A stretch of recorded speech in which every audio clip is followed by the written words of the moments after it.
মই তোমাৰ দৰে বস্তুবাদী পৃথিৱীৰ মানুহ নহয় কাৰণেই চাগে, নহ'লেনো মই তোমাৰ কাৰণে অত বছৰে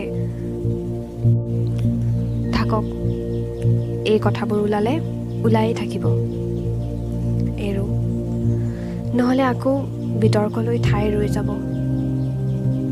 যদিও জানো তুমি আৰু কেতিয়াও মোৰ ইমেইলৰ উত্তৰ নিলিখা, হাজাৰ যুক্তি থাকিলেও আৰু নিদিয়া, কাৰণ মই কৈছোঁ এই মেইল আইডিটো মোৰ ফালৰ পৰা আৰু কেতিয়াও সক্ৰিয় নহ'ব।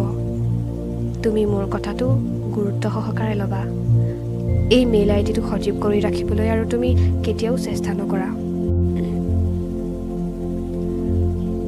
আমেৰিকান সভ্যতা নে ভাৰতীয় আমেৰিকানৰ প্ৰদৰ্শনকামিতা? মই নাজানো তুমি নিজক দেখা নে নাই, সেই কথাটোতো মোৰ এতিয়া সন্দেহ আছে। প্ৰথমতে ভাবিছিলোঁ তোমালৈ আৰু কেতিয়াও মেইল নিলিখোঁ, তুমি লিখিলেও উত্তৰ নিদিওঁ, এখনৰ উত্তৰ নিদিলেই বন্ধ হৈ যাব এই আদান প্ৰদান। তাৰপিছত ভাবিলোঁ মই লিখা উচিত, মইতো তোমাৰ দৰে নহয়। মই এতিয়াও কঢ়িয়াই লৈ ফুৰিছোঁ তোমাৰ কাৰণে গ্ৰহণযোগ্যতা হেৰুৱাই পেলোৱা প্ৰাচীন প্ৰমূল্যবোৰ। মই তোমাক কৈ যোৱা উচিত ক'ব লগা কথাখিনি এই পৰিচয়ৰ সমাপ্তি ঘটোৱাৰ আগতে। সেইকাৰণেই আজি মেইল খুলি লৈছোঁ। তুমি জনাটো প্ৰয়োজন, তুমি দলিয়াই দিয়া হেলবোৰে কাৰ নিৰূপায় বুকু কেনেকৈ খালি পেলাইছে, কাক কেনেকৈ টানি লৈ গৈছে অৰ্থহীনতালৈ, অপমানৰ কোন নৰকলৈ।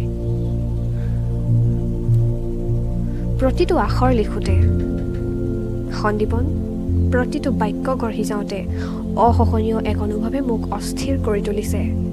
মোক লৈ গৈছে সাৰশূন্য সম্পৰ্কই জ্বলোৱা অগ্নিকুণ্ডৰ তিল তিল দহনলৈ। মই জানো ইয়াতেই মায়াৰ মৃত্যু ঘটিব, ইয়াৰ পৰাই অকলে নিজৰ হাতত ধৰি গৈ থাকিব গায়ত্ৰী। নাভাবিবা গায়ত্ৰীৰ একো নাথাকিব পাথেয় বুলি, নাভাবিবা অকলে অকলে গৈ থাকিবলৈ গায়ত্ৰীৰ ভয় লাগিব। গায়ত্ৰীয়ে উভতি উভতি চাই চাই যাব তোমাক দেখা পোৱাৰ আশাৰে। গায়ত্ৰীক তুমি চিনি নোপোৱা সন্দীপন, তুমিতো চিনি পোৱা মায়াক, যি নাম লৈ গায়ত্ৰী আৰম্ভ কৰিব খুজিছিল নিজক জন্ম দিয়াৰ মহাযজ্ঞ অকলে।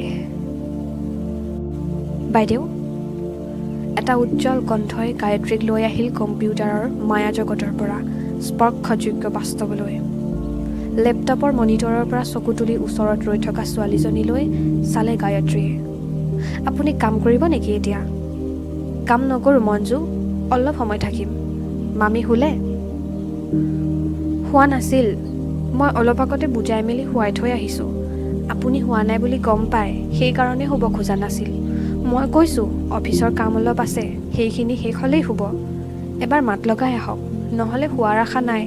আজিকালি বৰ অবুজত হৈছে মামী। আচলতে ভয় খায় মোৰ কিবা হয় বুলি, নিউজত দেখি থাকেতো। শিখা বাইদেউ শুৱা নাই, মই পানী দিবলৈ গৈছিলোঁ। মোক সুধিছিল আপুনি কি কৰিছে বুলি। মই ক'লোঁ কিনো কৰিব আৰু, সেই একেইবোৰ কম্পিউটাৰত লিখি থকা। মই নুশুৱে নেকি বুলি সুধিছিলোঁ। এবাৰ আপোনাৰ ওচৰলৈ আহিব পাৰিব নেকি সুধি পঠাইছে। কি ক'ম, নেলাগে বুলি কৈ দিওঁনে? এখন্তেক কিবা ভাবিলে গায়ত্ৰীয়ে, তাৰপিছত মনিটৰত চকু থৈ লাহেকৈ ক'লে, আহিবলৈ কোৱা। হ'ল আৰু এতিয়া কথাকে পাতি থাকিব। আগে পিছে যেনেকৈ অলপ কথা পাতি সামৰে তেনেকৈ সামৰিব, কিন্তু ৰাতিটো নোহোৱাকৈ নাথাকিব। ক'ৰ জানো চাহাবনী আহিব কাইলৈ, সেইগৰাকীৰ ফোনটো অহাৰ পৰাই মনটো মাৰি আছে আপুনি। ঠিক বুজিছোঁ, মেমনিয়ে কিবা দুখ চুখ দিলে। কৈ কৈ মঞ্জু গ'লগৈ। গায়ত্ৰীৰ সামান্য ক্লান্ত যেন লগা মুখত এটা ম্লান হাঁহি ফুটি উঠিল। মঞ্জু গায়ত্ৰীৰ ঘৰলৈ থাকিবলৈ অহা 2 বছৰ হৈ গ'ল। এই 2 বছৰত মঞ্জু আপোনতকৈও আপোন হৈ পৰিছে। কিন্তু গায়ত্ৰী যি কাৰণত তাইক আনিছিল সেই লক্ষ্যৰ দিশে এখোজো আগবঢ়া নাই ছোৱালীজনী। তাই মাত্ৰ নিজকে সমৰ্পণ কৰিব খোজে গায়ত্ৰীৰ সেৱাত। ঘৰৰ সকলো কাম নিজৰ হাতত তুলি লৈছে তাই গায়ত্ৰীৰ ইচ্ছাৰ বিৰুদ্ধে।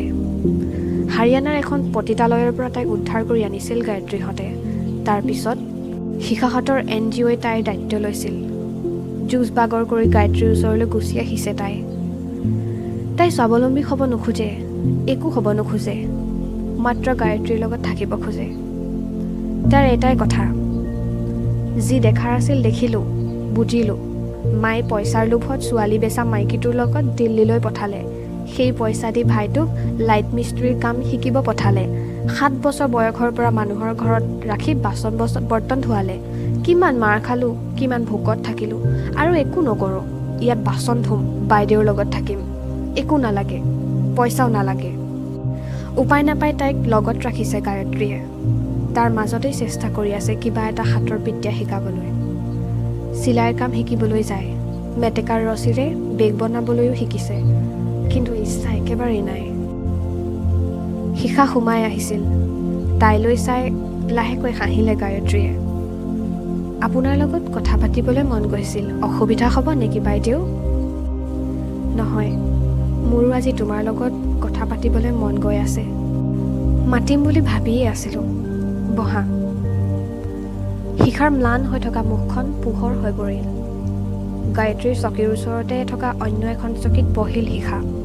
খুলি থোৱা মেইলটোলৈ এপলক চাই চকু নমাই আনিলে। সন্দীপন নামটো চকুত পৰিছিল। গায়ত্ৰীয়ে মেইলটো মিনিমাইজ কৰি ৱৰ্ড ফাইল এটা খুলি ল'লে। তাৰপিছত শিখালৈ চালে। এইখন এখন চিনেমাৰ স্ক্ৰিপ্ট, আধা লেখা হৈ আছে। আজি বহুত দিনৰ মূৰত খুলি লৈছোঁ। বিশেষ এটা কাৰণ আছে। আচৰিত ধৰণে তুমিও আজিয়েই আহিছা।